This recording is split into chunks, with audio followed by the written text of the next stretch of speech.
ሄሎ ሄሎ፣ የት ሆነ ነው? በእናት ቤት ነኝ። ምን ፈለክ?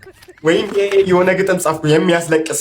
ሰውዬ ግጥም የሚባለው ቤት ሲመታ ነው። እሺ ያንተ አይመታ። ይመታል፣ ችግር የለውም። እየሞከርኩ እኮ ነው እኔ ለማስመጣት። አንድ ሁሉም ሰው እኮ በዚህ ሰዓት እየሞከረ ነው አይደል እንዴ? ምንድን ነው አንተ? እኔም እየሞከርኩ ነው።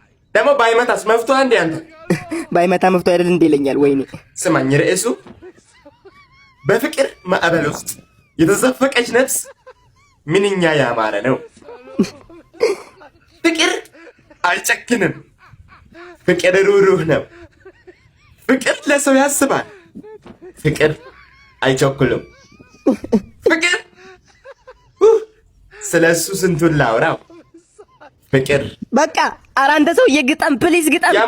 ግጠም ማለት ምን ማለት ነው? እየሞከርኩ ነው እንዴ። ለምንድን ነው የማትረዳኝ? እኔ እኮ በዚህ ሰዓት ቤት ለማጽፍ ያለ እንዴ ማስመታት ነው የቀረኝ። በቃ ሁሉም ገጣሚ በዚህ ሰዓት ቤት ለማስመታት እየሞከረ ነው። ዝም በል መላጣ። አስብ እንጂ